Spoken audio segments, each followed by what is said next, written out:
अस्मद्गुरुभ्यो नमः। अस्मद्परम गुरुभ्यो नमः। अस्मद् सर्वगुरुभ्यो नमः। श्री राधा कृष्णाभ्याम नमः। श्रीमते रामानुजाय नमः। लंबोदरम परम सुंदर एकदंतम पीतांबरम त्रिनयनम परम पवित्रम उद्यद्दिवाकरनिभोज्वल कांति कांतम विघ्नेश्वर सकल विघ्न हरम नमामि। नारायणं नमस्कृत्यं नरं चैव नरोत्तमं देवीं सरस्वतीं व्यासं ततो जयमुदीरयेत्।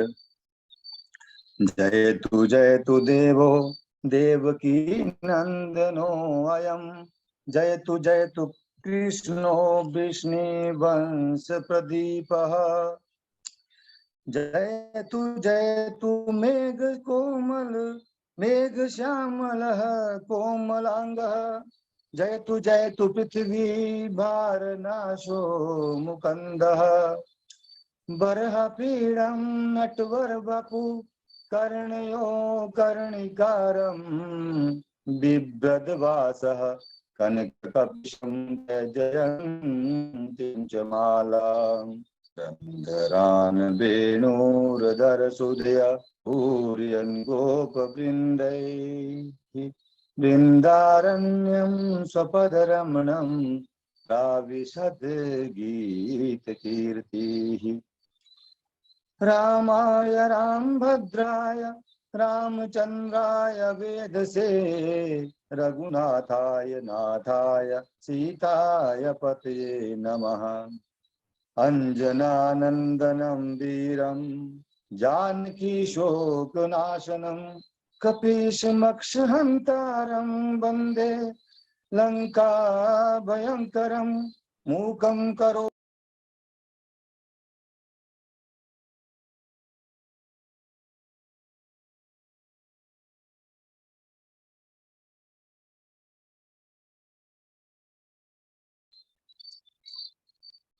मूकं करोति वाचालं पंगुं लंघ्यते गिरिं यत्कृपातमहं वन्दे परमानंद माधवं। भक्त भक्ति भगवंत गुरु चतुर्नाम बपु एक। इनके पद वंदन किए नासत विघ्न अनेक। अनंत कोटि ब्रह्मांड नायक अचिंत्य कल्याण गुण गण विधान सर्वेश्वर सर्वाधिपति अकारण करुणा वरुणालय सच्चिदानंद घन परमात्मा श्री कृष्ण एवं श्री राधा रानी जी तथा परमादरणीय गुरु जी के युगल चरणारविंदों में दास का बारंबार प्रणाम। जूम ऐप के माध्यम से संलग्न हुए भगनी बंधुओं और अन्य श्रोताजन, आज मैं चतुश्लोकी भागवत जो ब्रह्मा जी को भगवान जी ने श्रवण करवाई थी उसके विषय में अपने विचार अपना वक्तव्य प्रकट करने जा रहा हूं। आशा है कि आप संलग्न होकर और सुनेंगे।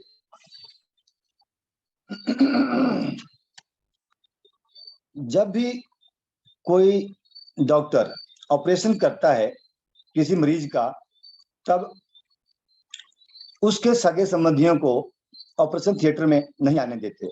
इसका कारण यही है कि डॉक्टर अभ्यस्त होते हैं, आदी होते हैं, हर दिन वही शल्य क्रिया, वही ऑपरेशन, कभी पेट का, कभी जंघा का, कभी बाजू का, तो कभी मस्तिष्क का। उन्हें भय नहीं लगता, लेकिन जब उस व्यक्ति का सगा संबंधी कोई वहां जाए तो वो तो देख करके चक्कर खा जाए। और इस तरह से शरीर के अंदर होता क्या है, क्योंकि शरीर की स्थिति ऑपरेशन जब करते हैं तो बड़ी विकृत होती है। शरीर के अंदर मल मूत्र रक्त अस्थि मज्जा तथा अन्य कई प्रकार के तत्व होते हैं मौजूद। डॉक्टर का तो ये पेशा है, उसका तो पक्का मन होता है। इस तरह से वर्णन करना अलग बात है और दर्शन करना अलग। भागवत में तो वर्णन दिया गया है, अस्थि स्तंभम स्नायुबद्धम मांस शोणित लेपितम चर्मावनद्धम दुर्गंधम पात्रम मूत्रपुरीशयो, पूरा वर्णन किया है भागवत में। तो भीतर की हालत कितनी भयंकर है। और ऐसी स्थिति में भगवान परीक्षित की रक्षा करने हेतु उत्तरा के गर्भ में प्रविष्ट हुए। भगवान शरीर से गर्भ में गए, फिर उस स्थान पर भगवान ने रक्षा की परीक्षित की। महाराज कल्पना करके देखिए, हम लोग तो केवल देखने से ही घृणा कर जाते हैं, भीतर की स्थिति तो बड़ी भयावह होती है। और अपने भक्त की रक्षा हेतु भगवान गर्भंगत हुए उत्तरा के, इससे ज्यादा भक्त वत्सलता और क्या हो सकती है। अपने भक्त के लिए ही तो गए भगवान, अपनी कोई उनकी समस्या तो थी नहीं और ना ही कोई अपना स्वार्थ, भक्त के लिए ही गए। स्मीक मुनि जी दुखी मन से अपने पुत्र श्रृंगी को कहते हैं कि ऐसे परम भागवत परीक्षित जी को तुमने शापित कर दिया। बेटा, छोटी सी भूल पर ये ठीक नहीं किया, बहुत डांटा फटकारा, पर अब क्या। कहते हैं वाणी से निकला हुआ वचन और कमान से छूटा हुआ तीर कभी वापस नहीं आता। शरीर पर कोई जख्म हो, घाव हो, वो भर जाता है, लेकिन वाणी से निकला हुआ वचन कभी भी भूलता नहीं। सुनने वाले को हमेशा याद रहता है, जो कोई उसके मन को छुए। तो इस प्रकार से परीक्षित को जैसे ही पता चला कि वह उनको शापित हो चुके हैं, तो वो सर्वस्व त्याग कर अपने ज्येष्ठ पुत्र जन्मेजय को राज्य का कार्यभार सौंपकर गंगा के किनारे रेती पर जाकर बैठ गए। वहां बैठकर पछतावा कर रहे हैं। और अब महाराज परीक्षित कहते हैं कि मेरे पूर्वजों ने संतों की चरण रज को अपने मस्तक पर धारण किया, मुझ पापी ने आज उस वंश पर कलंक लगा दिया। हजारों महात्मा दौड़े दौड़े आने लगे। परीक्षित सबको आदर से सम्मान सहित दंडवत करते हुए एक ही प्रश्न पूछते हैं, महाराज मरने वाले को क्या करना चाहिए। संतों से चर्चा हो रही थी कि उस समय तत्राभवत् भगवान व्यासपुत्रो यदृच्छया गामत मनो अनपेक्षः अलक्ष्यलिंगो निजलाभ तुष्टो वृतश्च बालैरवधूत वेशा तत्र भगवान व्यास पुत्र अभवत।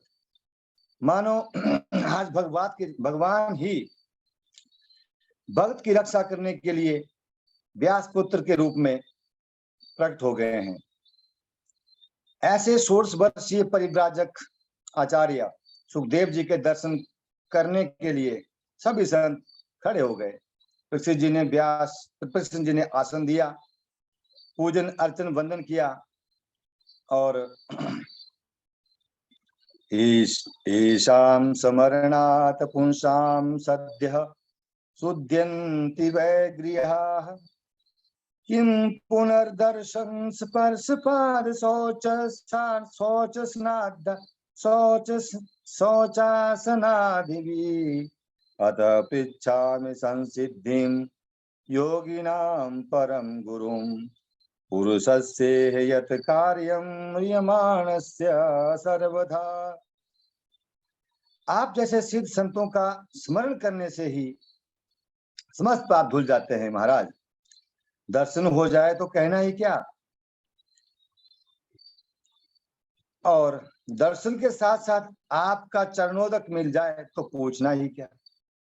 आप योगियों के परम योगी हो, गुरुओं के परम गुरु, और फिर चरणोदक के साथ साथ कहीं आपके चरणों वचनों की गंगा में गोता लगाने को मिल जाए तो महाराज पाप लेश मात्र अंश मात्र टिक नहीं सकता। इसलिए महाराज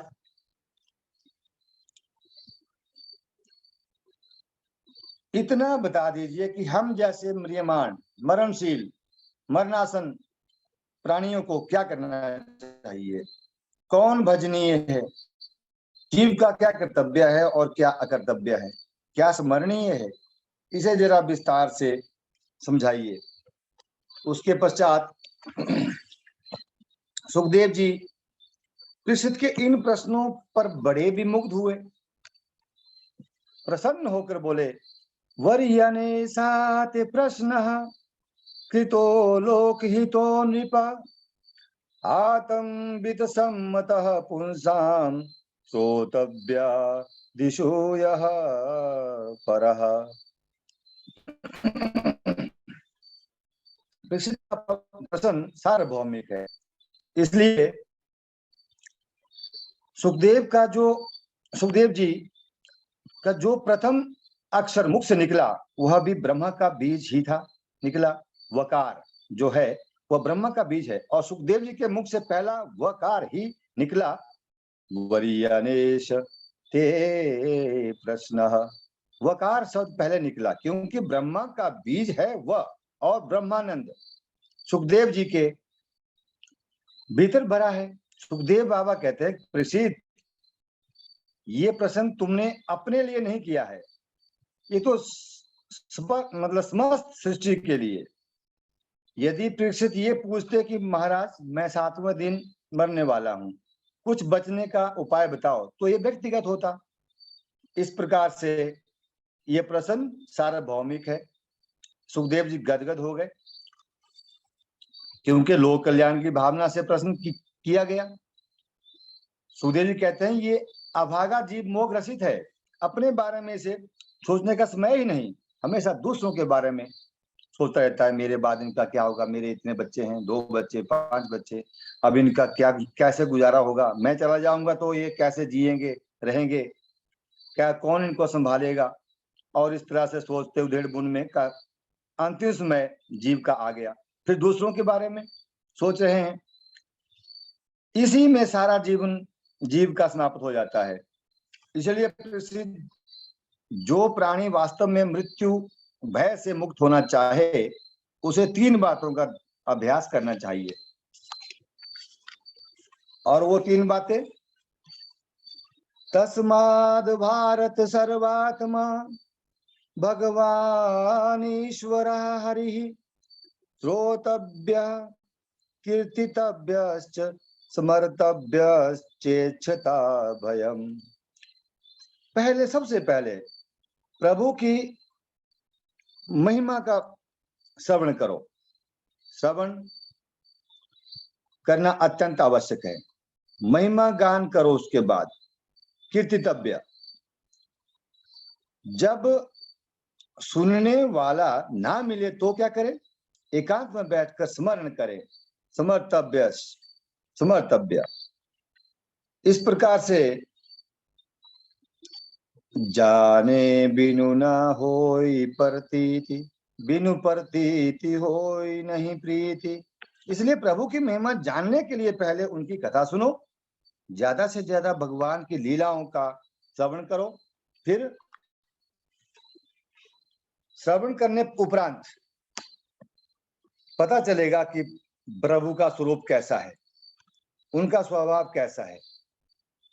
प्रभाव कैसा है, तब प्रभु में श्रद्धा और प्रेम भाव जागृत होगा जीव का। ये मन भगवान की तरफ जल्दी जुड़ता भी नहीं, बड़ा निष्ठुर है, जन्म जन्मांतरों से संसार में ही इसकी रति है। अब परमात्मा से कैसे जोड़ें, प्रभु की तरफ कैसे मोड़ें? गोस्वामी तुलसीदास जी रामचरितमानस में वर्णन करते हैं कि अहिल्या का उद्धार करके राम जी जा रहे हैं। वर्णन करते करते गोस्वामी जी का मन पिघल गया और राम जी इतने कृपालु हैं, कितने दयालु हैं कि बेचारी अहिल्या वन में पाषाण प्रतिमा बनकर पड़ी थी, कोई नहीं देखता था, ना कोई उधर से जाता था।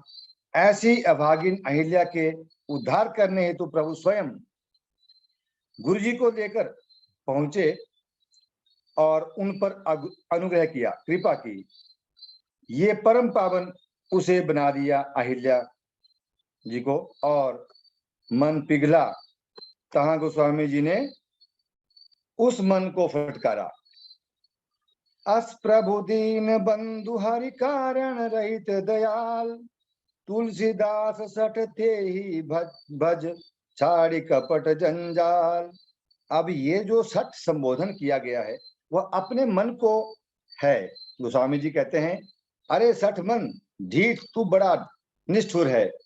एक तरफ तो प्रभु की महिमा सुन सुनकर आज इतना प्रफुल्लित हो रहा है, पुलकित हो रहा है, और जब भजन करने की बारी आती है तो इधर उधर भाग जाता है। इसलिए ये दुनिया के जंजाल को छोड़ और जिनकी महिमा में तू पुलकित हो रहा है, ऐसे प्यारे प्रभु का भजन कर। फिर परीक्षित जी बोले, महाराज मेरे तो जीवन में 7 ही दिन बचे हैं, अब मुझे क्या करना चाहिए? सुखदेव जी बोले, 7 दिन क्या कम होते हैं कोई? परीक्षित, ये मैं निर्गुण ब्रह्मा की इस सत्ता से मैं परिनिष्ठित था, पर गोविंद जी के गुणानुवाद जब सुने तो इतने सरस मधुर हैं कि ये परीक्षित, उस मैं निर्गुण सत्ता से मेरा मन चित्त जबरदस्ती गोविंद के गुण गणों ने खींच लिया।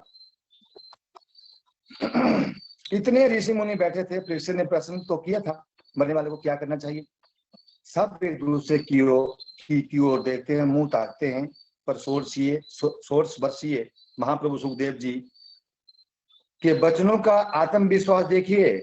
अरे परीक्षित, 7 दिन तो बहुत है, कल्याण करने के लिए तो एक ही मुहूर्त काफी होता है। अब बताइए परीक्षित का कितना बल बढ़ गया होगा।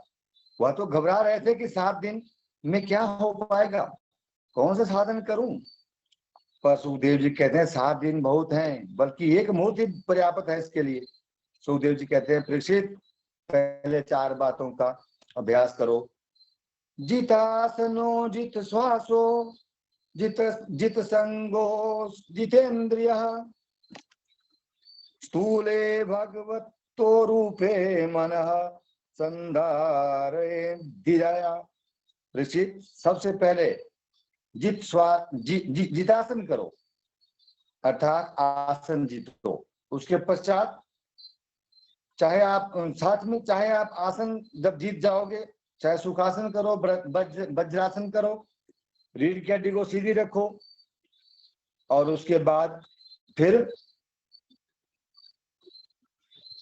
जित श्वास प्राणायाम का खूब अभ्यास करो। प्राणायाम परम बलम, भगवान ने कहा प्राणायाम में बड़ा बल है। तीसरी बात बताई, जितेंद्रिय, असंग हो जाओ, असंग होकर ध्यान लगाओ। संसार में ऐसा कोई नहीं जो मेरा हो सके, और ऐसा भी कोई नहीं जिसका मैं हो सकूं। शरणागति उसकी ग्रहण कीजिए, करनी चाहिए जहां सार्थकता हो, जो शरण्य हो। निर्बल की शरणागति ग्रहण करोगे तो शरणागति व्यर्थ जाएगी। राम जी समुद्र की शरण में गए, राम जी की शरणागति व्यर्थ हो गई। राम जी महाराज 3 दिन तक बैठे रहे, हाथ जोड़कर समुद्र से प्रार्थना करते रहे, पर समुद्र ने बात ही नहीं की, और जो अग्नि बाण निकाला, सो स्वयं ही लौटता हुआ शरण में आ गया समुद्र महाराज। तो निर्बल असमर्थ की शरणागति व्यर्थ हो जाती है। अरे भगवान के चरण कमल तो ब्रह्मा और शंकर को भी शरण देने वाले हैं। विभीषण जी समर्थ श्री रामचंद्र जी के शरण में गए, सो शरण में आते ही सीधे लंकेश्वर हो गए। इसलिए बादल बहुत गरजते हैं पर सब नहीं बरसते, बरसते कोई कोई। इसलिए जो मिला त्वं शरणम, हर किसी की शरण में ना जाओ। शरणागति एक बार होती है और एक में होती है। उन प्रभु को अपना मानो और प्रभु के चरणों में ही अपने को समर्पित कर दो। ये इंद्रिय रूपी घोड़े पर सवार होकर चले तो काम नहीं चलेगा, तो प्रभु जी के दर्शन नहीं हो पाएंगे, प्रभु जी नहीं मिल पाएंगे। ये इंद्रिय रूपी जो घोड़े हैं ये हमारे अनुसार चले, हमें इनके अनुसार नहीं चलना है। अतः जितेंद्रिय हो जाओ और 4 बातों का अभ्यास करने के बाद स्थूले भगवतो रूपे मना संधारे दिया, फिर भगवान परमात्मा के उस व्यापक ब्रह्म स्वरूप का जो स्थूल रूप में प्रकट है ध्यान करो। अब जब आप ये ध्यान करोगे तो देखो ध्यान 2 प्रकार का है, स्थूल ध्यान और सूक्ष्म ध्यान। सूक्ष्म ध्यान बाद में लगेगा, पहले स्थूल ध्यान। स्थूल ध्यान है क्या? ये जितनी भी हम मतलब हरी भरी प्रकृति में दिखाई पड़ती है, ये सब भगवान के शरीर की रोमावली है। ये जितने भी पर्वत श्रृंखलाएं हैं ये सभी भगवान की नाड़ियां, भगवान की हड्डियां है। ये जितनी भी नदियां हैं ये सभी भगवान की नाड़ियां है। और जो भी सुंदरता जो भी मन को खींच लेती है, दिखाई पड़ती है, जो सुंदरता जिस सुंदरता से मन खींचा चला जाता है, भगवान की ये मुस्कान है, मुस्कुराहट है। माया के रूप में जो सब का मन हर लेती है, खींच लेती है। हासो जनोन्याद जनोन्माद करी च माया, और इस प्रकार सारी सृष्टि में ही उस परमात्मा की दृष्टि में ही उस परमात्मा की सृष्टि दृष्टि रखनी चाहिए। ये स्थूल ध्यान है। फिर सूक्ष्म ध्यान की ओर जाओ, किस कामना से किस देवता का यजन करना चाहिए बताया, ये भी सारा बताया। पर निष्काम होकर या सकाम होकर भगवान श्री नारायण हरि के सबके वंदनीय है। हरि की उपासना तो सबको करनी ही चाहिए, क्योंकि मानव शरीर उपासना के लिए ही तो प्राप्त है। वासना तो प्रत्येक शरीर में पूर्ति की जा सकती है, वासना की, कामनाओं की, वासनाओं की पूर्ति हर एक शरीर में संभव है। पर उपासना का जो रूप है वो केवल मानव में ही उपस्थित है, संभव है। इसलिए मानव शरीर में केवल वासनाओं के पुतले बनकर ना रहो, उपासना में या शरीर का विनियोग करना चाहिए, समर्पण करना चाहिए। तत्पश्चात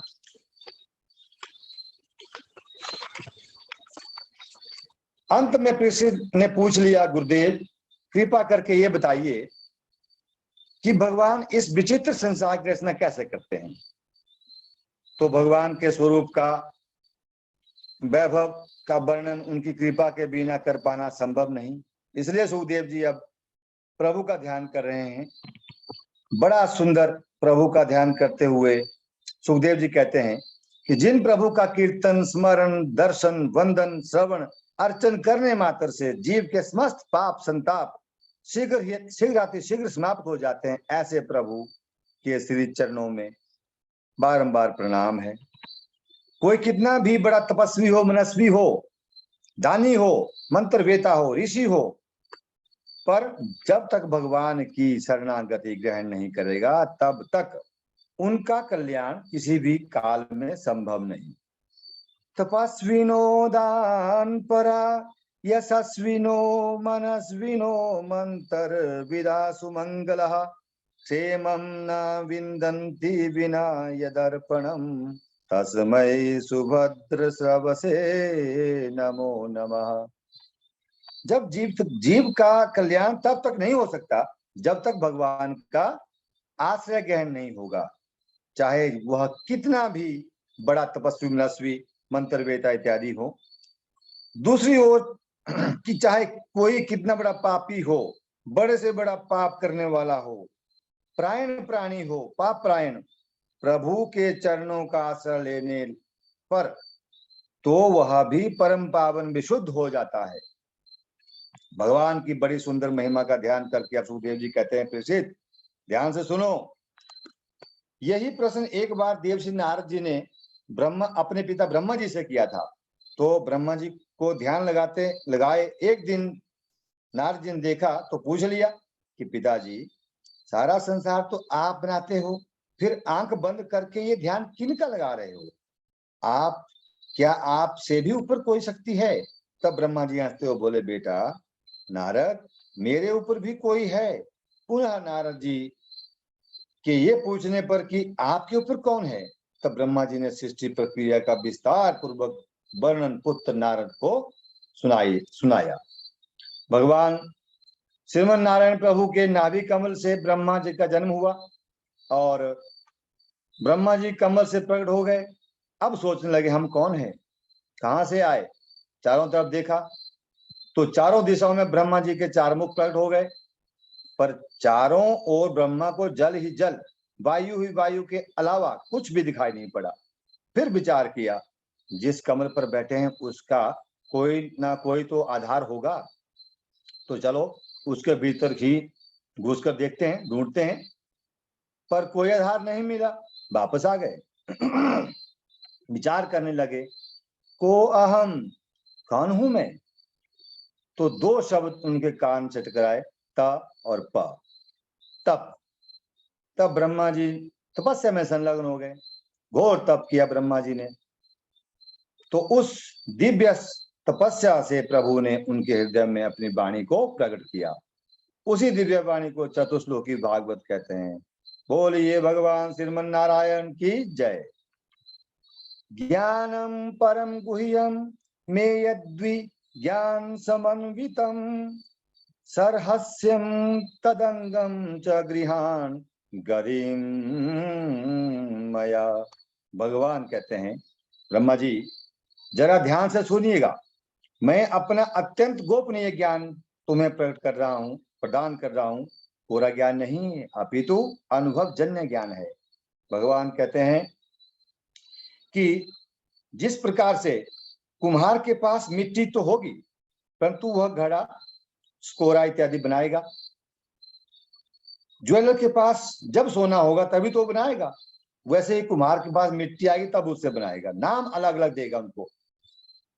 तो अकेला तो वह कुछ नहीं कर सकता, पर भगवान तो सर्वथा अकेले थे, इसलिए बने भी वही और बनाए भी वही। जगत में कई कार्य ऐसे भी देखे जाते हैं जिनका निमित्त कारण और उपादान कारण एक ही होता है, वैसे तो अलग अलग होते हैं। कुम्हार ने मिट्टी से घड़ा बनाया तो घड़े का उपादान कारण क्या हुआ? घड़े का उपादान कारण जिससे घड़ा बना मिट्टी, पर मिट्टी अपने आप तो घड़ा नहीं बन गई। किसने बनाया? कुम्हार ने। तो कुम्हार हो गया निमित्त कारण, बनाने वाला निमित्त कारण और बनने वाला उपादान कारण, तब कार्य सिद्ध होता है। और सिया राम मैं सब जग जानी, करहूं प्रणाम जोरी जुग पानी। अब जो तत्ववेता महापुरुष है वह घड़े स्कोरे आदि तो जो मिट्टी के बने हुए हैं उन सब में वह मिट्टी को ही देखते हैं।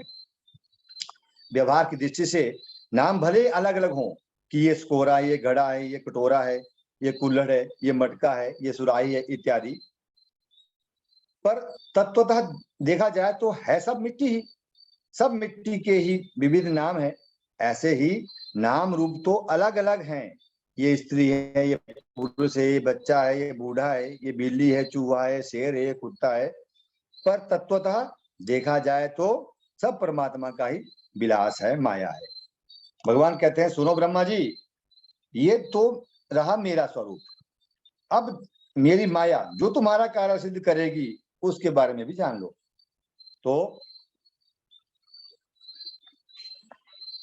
जो उनकी माया है, जो नहीं है वही माया है। माया का काम है क्या? जो नहीं है उसे दिखा रही है, उसे दिखा देती है, जो है उसे छुपा देती है। जैसे परमात्मा सत्य है, शाश्वत है और नित्य है, अविनाशी है, परंतु हमें दिखाई देता नहीं, पता ठिकाना पता नहीं, नजर नहीं आता कहाँ है। हमारे शास्त्र बार बार एक ही बात कहते हैं, ईशावास्यमिदं सर्वं वासुदेवः सर्वमिति, सर्व अखिल विदं ब्रह्म सर्वं विष्णुमय जगत हरि व्यापक सर्वत्र समाना। परंतु हमें फिर भी नजर नहीं आते। अलक्ष्यम सर्वभूतानां अंतर्बहिरवस्थितम, इस प्रकार से सब जगह रहने पर भी दिखाई नहीं पड़ते। ये क्या है? माया का ही तो चमत्कार है। अरे भाई, विशुद्ध सोने से बहुत बढ़िया क्या गहने बन सकते हैं? बढ़िया गहने बनाने के लिए, अलंकार बनाने के लिए क्या चाहिए? थोड़ा सा टांका लगाना पड़ेगा, खोट बीच में मिलाना पड़ेगा, कुछ ना कुछ मिलावट तो जरूरी है, तभी वह गहना अच्छा बनेगा। उसी प्रकार माया की मिलावट जीव में ना हो तो सभी जीव शुद्ध बुद्ध मुक्त हो जाएंगे। माया के द्वारा ही तो जीव को अज्ञान से ग्रसित होना पड़ता है, संसार में आना पड़ता है। माया ना होवे तो संसार ठप हो जावे। जब शुद्ध सोना बढ़िया होता है तो उसके कभी गहने नहीं बनते, बिस्किट इत्यादि बन सकते हैं। अब इस प्रकार से संतों ने भगवत शरणागति ही एकमात्र उपाय बताया जो जिनसे भगवान प्राप्त हो सकते हैं। अब भगवान को प्रसन्न कैसे किया जाए? कोई कहता है शुद्ध पवित्र आचार विचार से में रहो, जल्दी रिझ जाएंगे, प्रभु मिल जाएंगे। तो एक शिकारी होता, भेड़िया होता है, उसके ऊपर भी कृपा हुई भगवान की, जिसका आचरण तो कहीं से भी ठीक नहीं था, विशुद्ध नहीं था। कुछ लोग कहते हैं भाई हम तो अभी बच्चे हैं, ये काम बूढ़ों का है, बुजुर्गों का है, सो भजन करेंगे, जब हम बूढ़े होंगे तो देखेंगे। तो ध्रुव जी महाराज तो 5 वर्ष की अवस्था में थे जब उनको भगवान की प्राप्ति हो गई। इस प्रकार से कुछ लोग कहते हैं कि भगवान तो धनवानों को जल्दी मिलते हैं, परंतु सुदामा जी तो कंगाल थे, निर्धन थे। कोई कहता है कि भगवान सुंदरता पर रीझते होंगे, परंतु कुब्जा पर क्यों रीझे फिर? इस प्रकार भगवान की कृपा स्वतंत्र है, कब किस पर हो जाए कोई पता नहीं। आपके अंदर भगवान के प्रति प्रेम होना चाहिए। प्रेम के प्रकट होई मैं जाना, प्रेम जहां है, जिसमें है, जैसा भी है भगवान, उसी पर रीझ जाते हैं। इस प्रकार से जब दुर्योधन के यहाँ भगवान के स्वागत में बहु व्यंजन बने थे पर प्रेम नहीं था, तो भगवान ने क्या कहा? पाना तो दूर रहा, चखा भी नहीं। विदुर जी के यहाँ साग था बना हुआ, पर पदार्थ नहीं थे उतने, फिर भी भगवान वहां बिन बुलाए दौड़े चले गए। भगवान कहते हैं कि भगत का घर ही तो मेरा घर है, अपने घर में कोई निमंत्रण की क्या आवश्यकता। और दुर्योधन से कह दिया कि भाई तुम हमारे समधी लगते हैं, रिश्तेदारी अपने स्थान पर है, पर क्या नहीं मालूम भोजन 2 स्थिति में ही होते हैं, या तो खिलाने वाले के हृदय में बहुत ज्यादा प्रेम हो, अथवा बहुत ज्यादा भूख लगी हो तो भोजन पाना पड़ता है। तो भगवान बोले ना तो मेरी ऐसी परिस्थिति है कि मैं भोजन के बिना रह पाऊं, मैं भूखा नहीं हूं, और दुर्योधन ना तेरे मन में इतना प्रेम है कि तू मुझे भोजन पवा सके, इसलिए तेरे यहाँ भोजन करना उसका तो प्रश्न ही नहीं पैदा होता। भगवान कहते हैं कि प्रेम का भूखा हूं मैं, और पदार्थ के भूखे कौन है? संसारी। मोह माया में ग्रसित जीव।